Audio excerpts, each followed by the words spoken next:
Tesla Elon Musk just spoke and said chip shortage is a short-term problem that will likely be over next year. He explained how and also spoke of an incredibly intense effort of planning new chips, writing new firmware, integrating it to the vehicle and testing it in order to maintain production. Welcome back, dear friends. This is Armen Hareyan from TorqueNews.com. Please stay with us because I'm going to tell you a very interesting story how they did Tesla did fix the chip issue and where Elon Musk thinks things will go, and also about Samsung's deal with Tesla. During an Italian tech event that was streamed today on Friday, Tesla CEO Elon Musk predicted that the ongoing semiconductor crisis for electric cars would likely be over next year in 2022. Elon Musk, Tesla CEO, also noted that he believes the global chip shortage issue is a quote-unquote short-term problem and not one that would be true for the long term. In fact, a couple of weeks ago, we had a report telling that the global chip shortage will be eased by the end of December, but looks like Elon Musk is now talking about next year in 2022. At least they see end of the tunnel. Here's how things happen, friends. Simon Alvarez has the details in TeslaRadi.com, saying the Tesla CEO noted that there is a lot of chip fabrication plants that are being built, and I think we will have good capacity by next year, though he did not specify what facilities he was referencing. Noted chipmakers such as Intel and TSMC have unveiled plans to expand their presence in the United States to boost their supply, but the planned factories are not expected to come online anytime soon. This is why it will take some time. Glenn O'Donnell, a vice president research director at Forrester, an advisory firm, noted that he believes that the chip shortage could last well into 2022 and perhaps even up to 2023.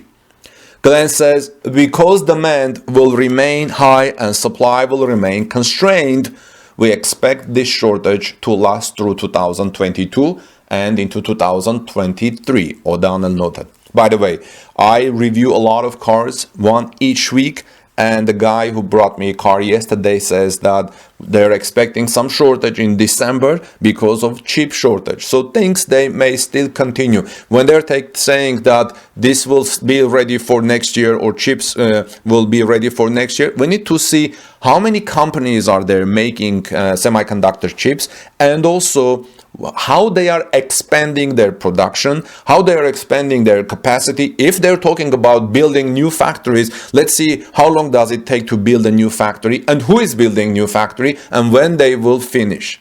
Elon Musk's statements are difficult to discount though, considering that Tesla is arguably the car maker that is handling the ongoing chip supply issues best. During the Q2 2021 earnings call, Musk revealed that Tesla was able to respond to the global semiconductor shortage by rewriting its vehicle's software and using alternative chips. Here's what Elon Musk said, friends. We were able to substitute alternative chips and then write the firmware in a matter of weeks. It's not just a matter of swapping out a chip. You also have to rewrite the software. So it was an incredibly intense effort of planning new chips, writing new firmware, integrating it to the vehicle, and testing it in order to maintain production, Musk wrote. Efforts are also seemingly underway to ensure that Tesla's chip supply is as robust as possible in the near future.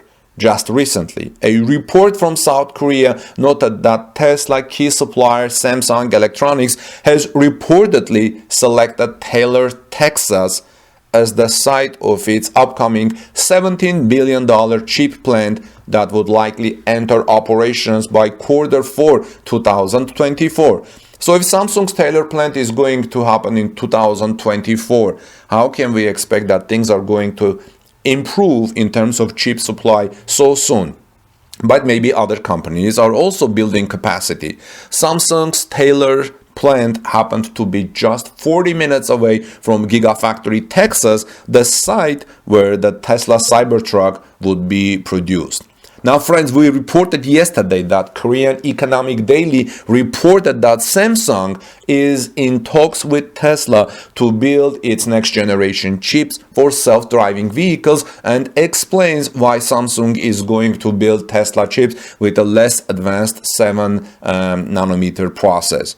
Jo Song-kwang reports in Korea Economic Daily that according to insider sources, Samsung has apparently outrivaled top foundry player TSMC from Taiwan to win the transaction to Tesla. According to multiple industry sources, on Thursday, Samsung is certain to beat bigger foundry rival Taiwan Semiconductor Manufacturing TSMC to win Tesla's contract. Tesla and Samsung's foundry division have been working on the design and samples of the chip from the start this year. Recently, Tesla decided to outsource the hardware 4.0 self-driving chip to Samsung. It's virtually a done deal, said one of the sources to Economic Daily of Korea. The Korea Economic Daily also reports that Samsung Electronics plans to mass produce the Tesla hardware 4.0 chip at its main Hwangsung plant in Korea using the 7 nanometer processing technology in the fourth quarter of this year at the earliest, according to its sources. The publication says the 7 nanometer process is less advanced than its 5 nanometer process, but Samsung has decided to use the 7 nanometer technology to ensure higher production yields and stable functions of the chip when installed in full self-driving cars. With all this said, what we know for sure at the moment is that Tesla has already established contact for the production of new chips, at least with 2 major manufacturers. Sources say Tesla chose Samsung and ditched the partnership with TSMC, taking into account factors such as manufacturing costs, the possibility of long-term partnership, and the availability of Samsung technology at Tesla to develop its own chips. However, it should be kept in mind that the information is only a rumor reported by a Korean top newspaper. Now, I understand Tesla choosing Samsung and ditching partnership with TSMC as a rumor, taking into account the factors such as manufacturing costs and availability of Samsung technology and Tesla to develop its own chips. But what about taking into account factors such as possibility of long-term partnership? What does that mean? Do you know any idea about that? It would be interesting. Maybe it has something to do with the chip foundry plant to be built by Samsung in Texas, rescheduled for completion by 2024. Maybe Tesla doesn't need the most advanced chip for the entire level vehicles, speaking of 7 nanometer technology versus 5 nanometer technology. I think we will see more development in the Tesla chip supply chain in the coming years. TSMC chip for Dojo, Samsung chips. Now, if Samsung is going to produce chips for Tesla in 2024 from the new plant, does that mean that some of the Tesla cars we're expecting we should wait until 2024? I don't know. The global chip shortage has not been kind to the auto industry, friends, with companies such as Volkswagen, Ford, and Daimler suspending production at several points and cutting their manufacturing targets due to the lack of semiconductor. Automakers use semiconductors for numerous functions, from basic features such as power steering to more advanced systems such as adaptive cruise control. Well, these are very interesting developments. Let's see how things go, and when do you think, guys, things will improve? Now, remember, it was an incredibly intense effort of planning new chips, writing new firmware, integrating it to the vehicle, and testing it in order to maintain production, right? Elon Musk wrote. Now, more expressive work from Tesla. This is more impressive work from Tesla. I have read elsewhere that the shortage will last through 2022. I hope Elon's right. He doesn't seem too concerned about supply because they've done a good job with chip supply for their electric cars. It looks like Tesla's workaround will get them through even with a massive production increase next year. The supply problems are for old large logic chips. Nobody wants to build a new plant to make old chips. Tesla rewrote their code to use new modern chips that are more available. Well, friends, let me know your thoughts. What do you think about the chip shortage, improving them, and what Elon Musk says about chip shortage being short term and the problem likely to be over next year? This is Armin Harayan from TalkNews.com. Please subscribe to our channel for daily Tesla and electronics